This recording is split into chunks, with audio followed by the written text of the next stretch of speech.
आपसे एक सवाल है। सवाल ये कि अगर पेट्रोल डीजल के दाम 2 साल से बढ़े ही नहीं हैं देश में, तो क्या देश को नुकसान हो रहा है? और अगर हो रहा है तो आखिर ये नुकसान कौन झेल रहा है? और इसका एक जवाब भी है इसी वीडियो में, जो आपको चौंका देगा। हेलो एंड वेलकम, आप देख रहे हैं गुड रिटर्न्स। मैं हूं आपके साथ अर्णिमा द्विवेदी।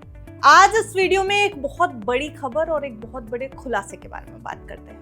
भारत की तेल कंपनियों को लेकर के आई है ये खबर, और खबर कहती है कि भारत की ऑयल कंपनीज हर लीटर पेट्रोल पर करीब 18 रुपए और डीजल पर करीब 35 रुपए तक का घाटा झेल रही है, लॉस। यानी जितना आप पेट्रोल पंप पर दे रहे हैं उससे कहीं ज्यादा खर्च कंपनियों का हो रहा है। चलिए अब पूरे खेल को आसान भाषा में आपके सामने डिकोड कर देते हैं, ताकि आप भी समझ सके, हम भी समझ सके और ऑयल कंपनीज में क्या कुछ चल रहा है ये सामने आए। भारत में पेट्रोल डीजल के दाम टेक्निकली डीरेगुलेटेड है, यानी रोज बदल सकते हैं। लेकिन हकीकत ये है कि अप्रैल 2022 से अब तक कीमतों में कोई बड़ा बदलाव नहीं हुआ, और यही फ्रीज अब कंपनियों के लिए भारी पड़ रहा है। देश की 3 बड़ी सरकारी कंपनियों का नाम लीजिए। आईओसी यानी इंडियन ऑयल, बीपीसीएल और एचपीसीएल।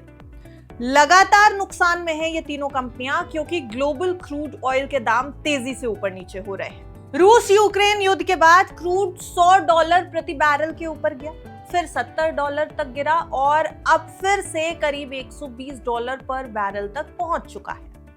यानी इनपुट कॉस्ट बढ़ती जा रही है, लेकिन सेलिंग प्राइस वही का वही। और इसका असर, पिछले महीने पीक पर ये कंपनियां रोज लगभग 2400 करोड़ रुपए का नुकसान झेल रही थी। यानी सरकार ने 10 रुपए प्रति लीटर एक्साइज ड्यूटी कम की, जिससे नुकसान घटकर करीब 1600 करोड़ रुपए रोज का रह गया। लेकिन नुकसान अभी भी है। अब यहां ध्यान देने वाली बात यह है कि ये राहत आम जनता तक नहीं पहुंचती, बल्कि कंपनियों के घाटे को कम करने में इस्तेमाल हुई थी, जो एक्साइज ड्यूटी सरकार ने कम की थी। अब एक और बड़ा नंबर समझिएगा।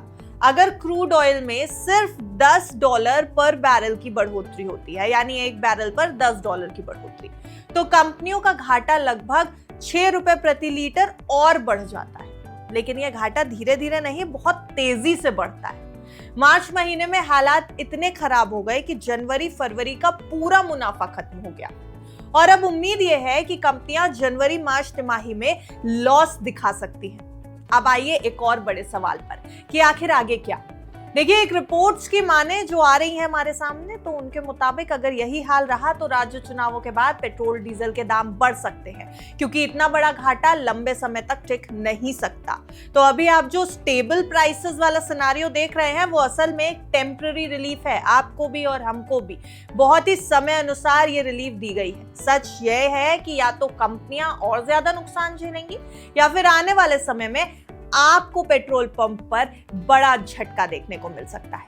अब सवाल आपके लिए भी, क्या आपको लगता है कि चुनाव के बाद पेट्रोल 5 से 10 रुपए और महंगा हो सकता है? और अगर इस तरीके से ये पेट्रोल महंगा हो गया, डीजल महंगा हो गया, तो आपके जेब पर, आपके बजट पर कितना असर पड़ने की उम्मीद है? कमेंट सेक्शन में जल्दी से बता दीजिए हमको कि कितनी महंगाई की एक्सपेक्टेशन है। देखते रहिए गुड रिटर्न्स।